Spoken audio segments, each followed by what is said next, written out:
Hey guys, I'm John, and I'll be talking about bacteria and viruses. Now, I know what you're thinking right about now as I said viruses and bacteria.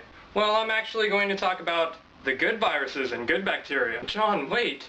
Don't bacteria and viruses cause diseases that are harmful to the human race? Well, yeah, some of them are, but some of them can be used for beneficial purposes. But first, let's get a refresher of what bacteria and viruses are.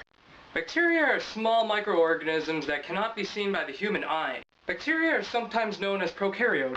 They are single-celled and have no membrane-bound organelles. Bacterium are vast organisms that can live everywhere. They can live in your yard, or in the water, in lava, in trees, and many other harsh environments that are known to man. Now, viruses are different from bacteria in some ways. They too are micro, but they're not organisms. These viruses need host cells in order to survive. Viruses have a protein coat with genetic material that is within that coat. But John, I still don't get how bacteria and viruses are beneficial to us. Well, that's okay, John. I'll tell you how bacteria and viruses can be beneficial. For dairy companies, bacterium is necessary for their food to be clean.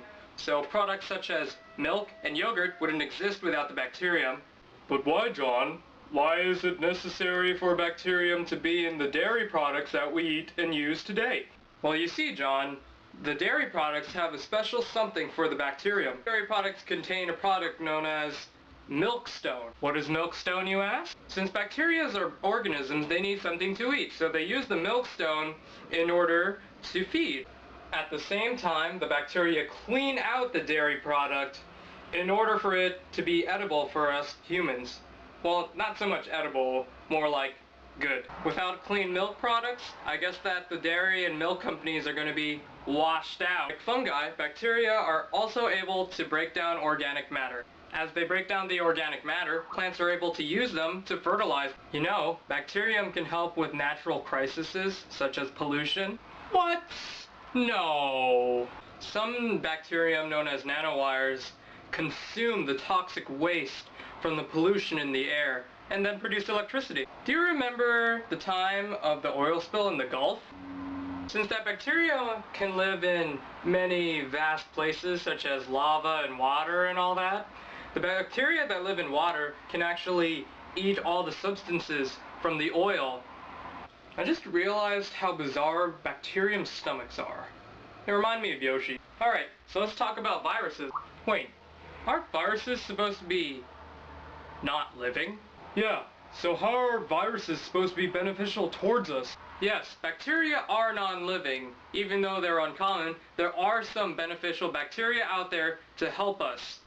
For example, if we put a virus inside a fish, and the fish isn't affected with it, then we can use that virus to test it on other creatures that might benefit from it. This theory may sound confusing, but it can be true in some instances. Here's my example, or my interpretation, of how a virus can greatly harm one organism, but greatly benefit another. If a cold virus was struck on a human, the human would definitely get sick. But let's just say we put the cold virus on a bird. That bird can actually benefit from the cold virus in some sort of strange way, you know, maybe they can swim faster. But that's just my interpretation of how viruses can be good. Here's another way that us humans can use viruses for beneficial purposes. What's the first word that comes to mind when I say the word virus? It's probably something like disease, infectious, a killer, or computer if you spend most of your time on the computer. We can actually use these viruses to go on and attack deadly bacterium. Since it is a known fact that viruses can kill other bacterium, we can use these viruses in order to fight off the deadly bacterium that can cause diseases. Just imagine an easier and faster cure for those bacterial diseases such as tuberculosis. If doctors use these viruses to kill off the bacteria, maybe there will be less diseases to deal with. Now, everybody knows this very infamous disease. Yeah, you guessed it, cancer. Since that viruses are associated with cancer, the viruses can actually target and attack those cancerous cells inside your body and get rid of them. We can use these viruses to control cancer and even prevent it.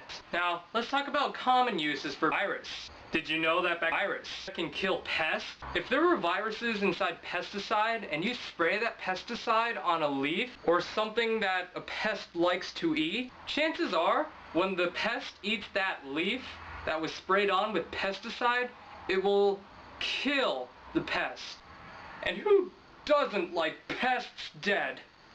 Now, one last topic. You know how I said how some animals can benefit from viruses and some can be infected? In some countries, people are testing out viruses on their domesticated animals. Let's just take, for example, Australia. Australia is testing a virus on their bunny. Now, with this virus, it benefits towards the bunny because the bunny will now be resistant to the pests. So let's just say the bunny gains like some odor from the virus. That can be very well beneficial use of viruses. Viruses may be non-living, but they sure can be useful in these types of situations. Not only in testing experiments for resistance, but also in everyday life. So in conclusion, viruses and bacteria aren't such bad things after all, right? Bacteria help with plants. They help with milk. They help with all dairy products. Viruses can help kill those infectious bacteria. They can also prevent other diseases from being spread. This is John on your report about beneficial viruses and bacteria.